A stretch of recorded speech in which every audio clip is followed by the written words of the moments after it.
जगदीश रक्ष्य निराश्रय मां जगदीश रक्ष्य। नमस्कार दर्शक बंधु, मु सुनीता आपण मानक स्वागत करुछि मो चैनल संस्कृति एवं परंपरा को। मायाधर वर्णधारी जागी सह श्रीधर हरि महाज्योतिर्महावीर्यो बलवांश्च बलद्भवः।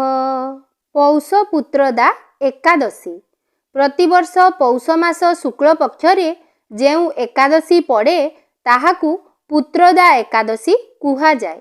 पुत्रदा एकादशी रे नाम मंत्र जप करिबा सह श्रीहरिंकु पूजा अर्चना करा जाइथाए। एकादशी तिथि रे दीपदान सह समस्त फल पूजा करिबा विधान रहिछि।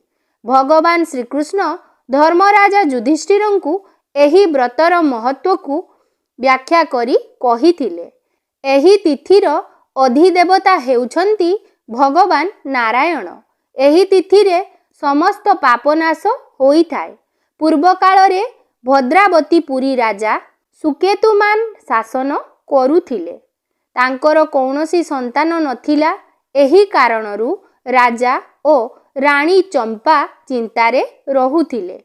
दिने राजा राज परिवारर कौनसी सदस्यंकु न जणाई वन्य भ्रमण करिबा पई बाहरिले।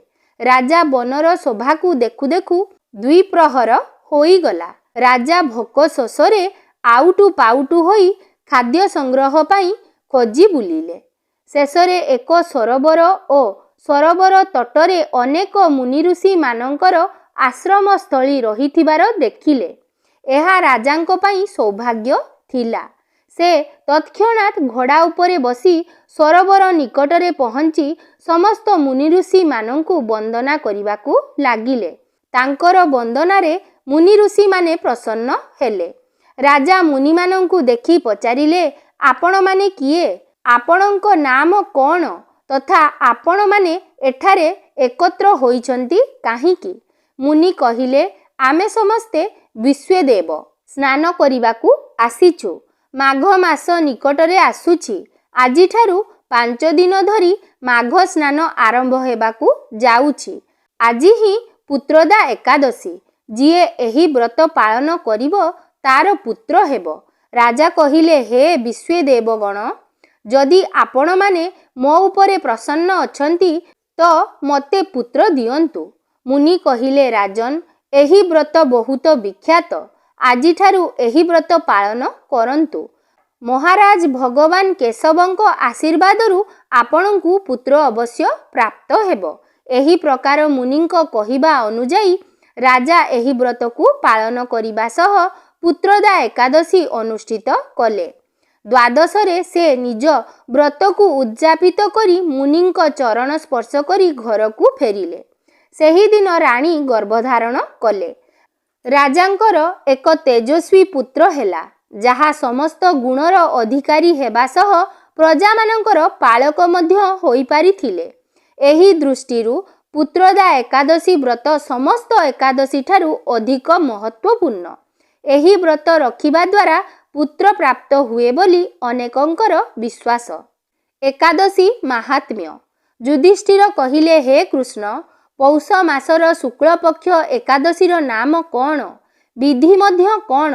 केउ देवता ए दिनरे पूजित हुअन्ति एवं आपण काहा प्रति संतुष्ट होई उक्त व्रत फल प्रदान करिथिले कृपा पूर्वक विस्तारित भावरे आम निकटरे वर्णना करंतु। श्रीकृष्ण कहिले, हे महाराज, एही एकादशी पुत्रदा नामरे प्रसिद्ध। पूर्व एकादशीर विधि अनुसारे एहा पालनीय। एहा सर्व पाप विनाशिनी। कामदा ओ सिद्धिदाता नारायण एहार अधिष्ठातृ देवता। सचराचर त्रिलोक मध्यरे एहा समव्रत नाही। व्रतकारी को नारायण विद्वान ओ यशस्वी करिथांती। भद्रावतीपुरे पुरा कालरे सुकेतुमान नामक एक अपुत्रिक निसंतान राजा थिले।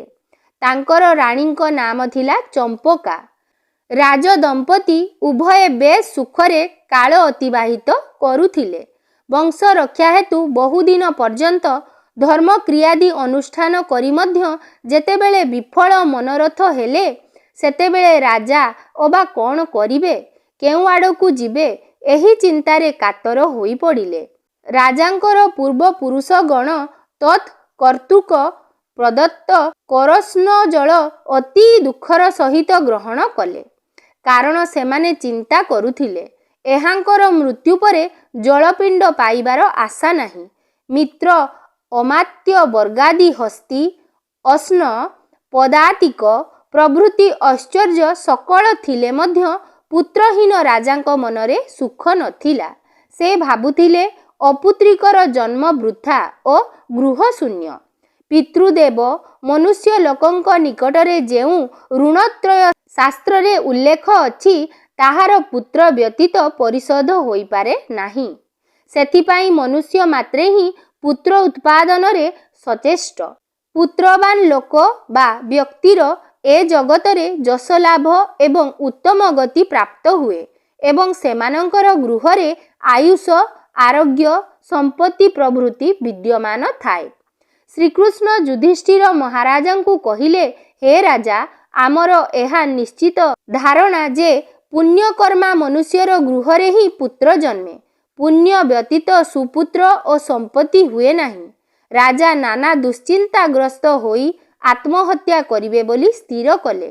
କିନ୍ତୁ ପରେ ମନରେ ବିଚାର କରି ଭାବିଲେ, ଆତ୍ମହତ୍ୟା ମହାପାପ। ଏହାଦ୍ୱାରା ଦେହ ପତିତ ହେବ ପଛେ, କିନ୍ତୁ ମୋର ପୁତ୍ରହୀନତା ତ ଦୂରୀଭୂତ ହେବ ନାହିଁ। ଏହାପରେ ଦିନେ ଅଶ୍ୱାରୋହଣରେ ରାଜା ନିବିଡ଼ ବନ ମଧ୍ୟକୁ ଗମନ କଲେ। ମୃଗ ପକ୍ଷୀ ଆଦି ବାସ କରୁଥିବା ଗଭୀର ବନ ମଧ୍ୟରେ ପ୍ରାକୃତିକ ଶୋଭା ଦର୍ଶନ କରିବାକୁ ଲାଗିଲେ। କେଉଁଠାରେ ତ ବର, ଅଶ୍ୱତ୍ଥ, ବେଲ, ତାଳ, ତମାଳ ପ୍ରଭୃତି ବୃକ୍ଷରାଜି, କେଉଁଠାରେ ହସ୍ତିନୀ ସମୂହ ବେଷ୍ଟିତ। ହସ୍ତୀଯୂଥ ଦର୍ଶନ କରି ରାଜା ସ୍ୱୟଂ ହସ୍ତୀଗଣଙ୍କ କଥା ଚିନ୍ତା କରିବାକୁ ଲାଗିଲେ। ଏହିପରି ଭାବରେ ବନ ଭ୍ରମଣ କରି କରି ମଧ୍ୟାହ୍ନ ସମୟ ଉପସ୍ଥିତ ହେଲା। ସେତେବେଳେ ସେ କ୍ଷୁଧା ତୃଷାରେ ଅତିଶୟ କାତର ହେଲେ। ଇତସ୍ତତଃ ଚତୁର୍ଦିଗରେ ଜଳାଦିର ସନ୍ଧାନ କରି ମଧ୍ୟ ଯେତେବେଳେ କିଛି ମିଳିଲା ନାହିଁ, ସେତେବେଳେ ଚିନ୍ତା କରୁଥିଲେ, ମୁଁ ଏପରି କିଛି ଦୁଷ୍କର୍ମ କରିଅଛି ଯାହା ଫଳରେ ଏ ପ୍ରକାର କଷ୍ଟ ପାଉଛି। ମୁଁ ପୂଜା ଯଜ୍ଞାଦି ଦ୍ୱାରା ଦେବଗଣ ଓ ବ୍ରାହ୍ମଣଗଣଙ୍କୁ ସନ୍ତୁଷ୍ଟ କରିଅଛି ଏବଂ ପ୍ରଜାଗଣଙ୍କୁ ପୁତ୍ରବତ୍ ପାଳନ କରିଆସିଛି। ଏପରି ଅବସ୍ଥାରେ କ'ଣ ପାଇଁ ଏହି ନିଦାରୁଣ ଦୁଃଖ ଭୋଗ କରୁଛି? ଏହିପରି ଚିନ୍ତାଗ୍ରସ୍ତ ହୋଇ ଆଉ କିଛି ଦୂର ଅଗ୍ରସର ହୋଇ ରାଜା ନିଜର ପୁଣ୍ୟ ପ୍ରଭାବରେ କାରଣ୍ଡବ ହଂସବିଶେଷ, ଚକ୍ରବାକ ପ୍ରସିଦ୍ଧ ପକ୍ଷୀ, ରାଜହଂସ ଓ ମଗର ବହୁବିଧ ମତ୍ସ୍ୟାଦି ପରିପୂର୍ଣ୍ଣ ଗୋଟିଏ ଅତି ଉତ୍ତମ ସରୋବର ଏବଂ ତାହାର ନିକଟରେ ମୁନିଗଣଙ୍କର ବହୁତ ଆଶ୍ରମ ଦର୍ଶନ କଲେ। ଏହାପରେ ରାଜା ଅଶ୍ରୁ ଅବତରଣ ପୂର୍ବକ ସରୋବର ତୀରରେ ବେଦପାଠରତ ମୁନିବୃନ୍ଦଙ୍କର ଚରଣରେ ଦଣ୍ଡବତ ପ୍ରଣାମ ଅର୍ପଣ କଲେ। କୃତାଞ୍ଜଳି ପୁଟରେ ପୁନଃ ପୁନଃ ଦଣ୍ଡବନ୍ମତ୍ତ ରାଜାଙ୍କୁ ମୁନିଗଣ ଜିଜ୍ଞାସା କଲେ, ହେ ମହାରାଜ, ଆମ୍ଭେମାନେ ଆପଣଙ୍କ ପ୍ରତି ପ୍ରସନ୍ନ ହୋଇଅଛୁ। ଆପଣଙ୍କର ପ୍ରାର୍ଥନା କ'ଣ କୁହନ୍ତୁ। ରାଜା କହିଲେ, ଆପଣମାନେ କିଏ ଏବଂ କେଉଁଥିପାଇଁ ଏଠାରେ ସମବେତ ହୋଇଛନ୍ତି, ତାହା ବିସ୍ତାରିତ ଭାବରେ କୃପାପୂର୍ବକ ବର୍ଣ୍ଣନା କରନ୍ତୁ। ମୁନିଗଣ କହିଲେ, ହେ ମହାରାଜ, ଆମ୍ଭେମାନେ ବିଶ୍ୱଦେବ ନାମକ ପ୍ରସିଦ୍ଧ ସ୍ନାନାର୍ଥ ଏହି ସରୋବରକୁ ଆଗମନ କରିଅଛୁ। ଆଜିଠାରୁ 5 ଦିନ ପରେ ମାଘ ମାସ ଆରମ୍ଭ ହେବ। ଆଜି ପୁତ୍ରଦା ନାମକ ଏକାଦଶୀ ତିଥି। ମନୁଷ୍ୟଗଣଙ୍କୁ ପୁତ୍ରଦାନ କରେ ବୋଲି ଏହାର ନାମ ପୁତ୍ରଦା। ଏହା ଶୁଣି ରାଜା କହିଲେ, ହେ ମୁନିବୃନ୍ଦ, ମୁଁ ଅପୁତ୍ରିକ, ପୁତ୍ର କାମନାରେ ଅଧୀର ହୋଇପଡ଼ିଛି। ଏହି ମୁହୂର୍ତ୍ତରେ ଆପଣମାନଙ୍କର ଦର୍ଶନରେ ମୋ ହୃଦୟରେ ଆଶା ସଞ୍ଚାର ହେଉଅଛି। ଏ ଦୁର୍ଭାଗ୍ୟ ପୁତ୍ରହୀନ ପ୍ରତି କୃପା ପରବଶ ଗୋଟିଏ ପୁତ୍ର ପ୍ରଦାନ କରନ୍ତୁ। ମୁନିଗଣ କହିଲେ, ହେ ମହାରାଜ, ଆଜି ହିଁ ସେହି ପୁତ୍ରଦା ଏକାଦଶୀ ତିଥି। ସୁତରାଂ ଏହି କ୍ଷଣି ଆପଣ ଏହି ବ୍ରତ ପାଳନ କରନ୍ତୁ। ତାହାପରେ ଆମ୍ଭମାନଙ୍କର ଅଭିଷେକ ଓ ଶ୍ରୀ କେଶବଙ୍କର ଅନୁଗ୍ରହରୁ ଆପଣଙ୍କର ପୁତ୍ର ଲାଭ ହେବ। ଶ୍ରୀକୃଷ୍ଣ କହିଲେ, ଯୁଧିଷ୍ଠିର, ମୁନିଗଣଙ୍କର ଏ କଥା ଶ୍ରବଣ କରି ଯଥା ବିଧାନରେ କେବଳ ଫଳମୂଳାଦି ଗ୍ରହଣରେ ସେହି ବ୍ରତ ଉଦ୍ଯାପନ କଲେ ଏବଂ ଦ୍ୱାଦଶୀ ଦିନ ଶସ୍ୟାଦି ଦ୍ୱାରା ପାରଣ ପୂର୍ବକ ମୁନିବୃନ୍ଦଙ୍କୁ ପ୍ରଣାମ କରି ଗୃହକୁ ପ୍ରତ୍ୟାବର୍ତ୍ତନ କଲେ। କିଛି ଦିନ ମଧ୍ୟରେ ରାଣୀ ଗର୍ଭଧାରଣ କଲେ। ପୁଣ୍ୟକର୍ମା ରାଜାଙ୍କର ଯଥା ସମୟରେ ଗୋଟିଏ ତେଜସ୍ୱୀ ପୁତ୍ର ଲାଭ ହେଲା। ହେ ମହାରାଜ, ଏହି ବ୍ରତ ସମସ୍ତେ ପାଳନ କରିବା କର୍ତ୍ତବ୍ୟ। ଲୋକହିତ କାମନାରେ ତୁମ ନିକଟରେ ଏହା ବର୍ଣ୍ଣନା କଲି। ଏକାଗ୍ର ଚିତ୍ତରେ ଯେଉଁମାନେ ଏହି ପୁତ୍ରଦା ଏକାଦଶୀ ବ୍ରତ ପାଳନ କରିବେ ସେମାନେ ପୁତ୍ ନାମକ ନର୍କରୁ ତ୍ରାଣ ଲାଭ କରି ମୃତ୍ୟୁ ପରେ ସ୍ୱର୍ଗଗାମୀ ହେବେ। ଏହି ବ୍ରତ କଥା ପଠନ ଓ ଶ୍ରବଣରେ ଅଗ୍ନିଷ୍ଟାମ ଯଜ୍ଞର ଫଳ ବ୍ୟକ୍ତି ପ୍ରାପ୍ତ ହୋଇଥାଏ। ଭୂକତୃଭବନ ଦେବ ବ୍ରହ୍ମଚାରୀ ସୁରାଧିପଃ ସରସ୍ୱତୀ ସୁରାଚାର୍ଯ୍ୟ ସୁରଦେବ ସୁରେଶ୍ୱରଃ। ତେବେ ପବିତ୍ର ପୌଷ ପୁତ୍ରଦା ଏକାଦଶୀର ପାବନ ଅବସରରେ ପ୍ରଭୁ ଶ୍ରୀ ନୀଳମାଧବଙ୍କର ଦିବ୍ୟ ଦୁର୍ଲଭ ଆଳତୀର ଦର୍ଶନ କରିବା ସହିତ ପ୍ରଭୁଙ୍କର ଦିବ୍ୟ ଦୁର୍ଲଭ ବେଶର ମଧ୍ୟ ଦର୍ଶନ କରିନେବା। ଚାଲନ୍ତୁ।